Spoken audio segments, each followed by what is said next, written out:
Si vous pensez que Dune et l'Odyssée d'Homère n'ont aucun lien entre eux, eh bien laissez-moi vous dire que vous vous trompez, et pas qu'un peu. En réalité, Frank Herbert n'a pas seulement bâti un univers de science-fiction, il a réinvesti le plus vieux récit de la civilisation occidentale, à savoir l'épopée d'Homère et le drame de la tragédie grecque. Cependant, Frank Herbert n'a pas réécrit ses mythes par simple plaisir littéraire. Il a utilisé la structure mythologique antique pour en déconstruire le message et tendre un piège au lecteur. Alors que vous soyez fan de Dune, de mythologie grecque ou encore de l'Odyssée, cette vidéo va probablement vous intéresser et surtout vous apprendre des choses que vous n'aviez peut-être pas remarquées. Pour commencer, le premier lien le plus évident entre Dune et la mythologie grecque réside dans le nom même de la famille de Paul, les Atréides. En grec ancien, le terme désigne littéralement les descendants d'Atrée, le roi de Mycène.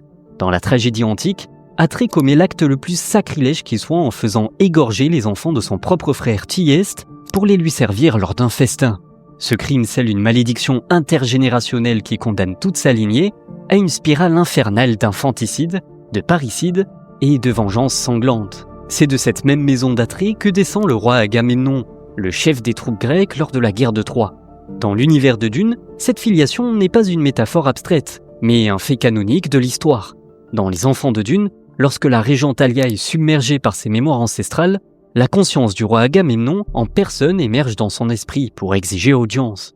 De plus, la vendetta spéculaire qui oppose la maison Atréide et la maison Harkonnen rejoue exactement le conflit fratricide et inexplicable entre Atrée et Thyeste, piégeant la famille ducale dans un destin tragique dont elle ne peut s'échapper.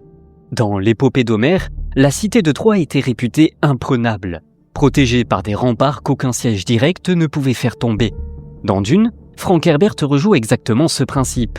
La maison Atréide ne s'effondre pas en raison d'une infériorité tactique ou d'une faiblesse sur le terrain.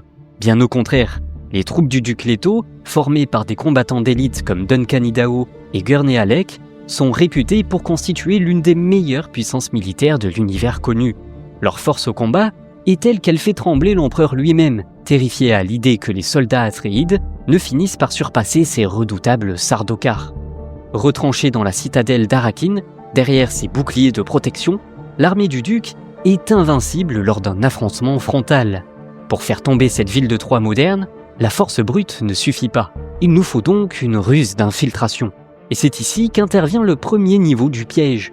Ne pouvant vaincre les Atréides par la guerre ouverte sans subir des pertes catastrophiques, les Harkonnen introduisent au cœur de la place un véritable cheval de Troie humain, incarné par le docteur Yueh. Devenu le pion de l'agresseur en raison de sa femme retenue en otage, Yueh désactive les boucliers de la cité et neutralise les systèmes de défense, ouvrant en grand les portes d'Arrakeen à l'invasion combinée des Harkonnen et des Sardaukars. Mais là où Frank Herbert sublime le mythe homérique, c'est en transformant cet acte de trahison en un double cheval de Troie. Yueh n'est pas un serviteur soumis, il reste fidèle à la maison Atréide et cherche désespérément à se venger du baron. Il orchestre alors sa propre ruse dans la ruse, en dissimulant une capsule de gaz toxique sous une fosse d'encreuse dans la bouche du duc Leto inconscient. Le médecin transforme le corps même du duc en un nouveau cheval de Troie. Lorsque Leto croque la dent face au baron, le piège se referme. Ce second cheval de Troie manque de peu d'assassiner le baron Harkonnen. Mais ce n'est pas tout. Il y a un parallèle important entre Dune et l'Odyssée qui concerne cette fois-ci le personnage principal même de l'histoire. En effet, c'est dans le parcours de Paul que la trajectoire d'Ulysse est réinvestie avec le plus de force. Le premier parallèle saute aux yeux à travers l'environnement. Chez Homère, Ulysse est livré aux caprices de la Méditerranée, un milieu hostile, sans repère fixe, où la moindre erreur est mortelle. Dans Dune, Frank Herbert remplace l'océan d'eau par l'océan de sable d'Arrakis. Le désert y est pensé comme une mer en perpétuel mouvement. Tout comme Ulysse après le naufrage de sa flotte, Paul se retrouve dépouillé de sa patrie, de son armée et de son statut de prince. Pour survivre à cette traversée du désert, il doit faire preuve de métis, une ruse tactique basée sur la dissimulation et l'adaptation rapide. Il dissout son ancienne identité princière pour en adopter de nouvelles, devenant Uzul, puis Muad'Dib, une stratégie de camouflage qui rappelle Ulysse effaçant sa propre identité sous le nom de personne pour échapper au Cyclope. Et lorsque Paul revient à Arrakeen pour détruire le mur du bouclier, exécuter Feyd-Rautha et s'emparer du trône, il rejoue point par point le retour d'Ulysse à Ithaque, massacrant les prétendants pour reprendre ce qui lui appartenait. Mais c'est à travers la question de la guerre et du djihad que Frank Herbert fait basculer la perspective héroïque.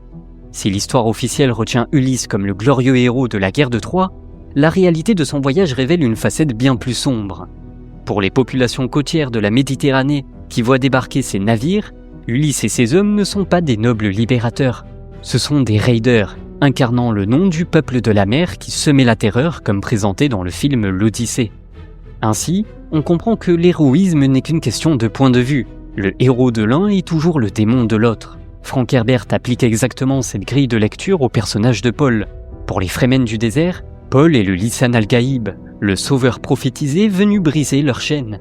Mais pour le reste de la galaxie, le déferlement du djihad guidé par Paul n'a rien d'une délivrance. C'est l'arrivée d'un peuple de la mer, une vague de fanatiques religieux sortis de l'océan de sable pour répandre la terreur, raser des planètes entières et causer la mort de 61 milliards d'êtres humains. Paul n'est pas le sauveur de l'univers, il en devient le tyran ultime. À travers cette inversion, l'auteur délivre le véritable avertissement de son œuvre, celui de se méfier des figures charismatiques, car ce que nous appelons un héros dépend uniquement du côté de la lame où l'on se trouve. Une dernière chose qu'il faut savoir, c'est qu'en dehors de la trajectoire principale de Paul, Frank Herbert a parsemé son récit de transposition directe du Panthéon olympien. Le nom du duc Leto Ier résonne directement avec celui de la Titanide Leto, contrainte de fuir la jalousie des rats sur l'île aride de Délos pour enfanter. De même, le duc doit abandonner Caladan, sa planète océanique, pour s'exiler sur la désertique Arrakis, un sacrifice fondateur indispensable à l'ascension de sa lignée. La sœur de Paul, Alia Atréide, réunit les traits d'Athéna et d'Électre. Née en possédant déjà la mémoire et la conscience de tous ses ancêtres, elle n'a jamais été une véritable enfant, rappelant la déesse Athéna qui jaillit déjà adulte et armée pour le combat. Lorsqu'elle assassine le baron Harkonnen, elle concrétise le rôle d'Électre, poussant à exécuter les meurtriers du père. Vous l'avez donc compris, Dune n'emprunte pas la mythologie grecque pour simplement habiller son univers de quelques références culturelles. Frank Herbert a repris la plus ancienne structure héroïque du monde occidental pour la retourner contre elle-même. Il nous délivre ainsi la leçon que le danger ultime pour la société ne vient pas du monstre ou du tyran grotesque incarné par le baron Harkonnen, mais bien du leader charismatique et irréprochable auquel des peuples entiers finissent par remettre leur destin, sans plus jamais se poser la moindre question. Si cette vidéo vous a plu, n'hésitez pas à vous abonner, mettre un like et à me donner votre avis en commentaire. Cette vidéo est assez résumée, donc s'il y a des détails que j'ai oubliés et que vous trouvez pertinents, n'hésitez pas à me les partager dans l'espace commentaire. Et sur ce, je vous dis à très bientôt.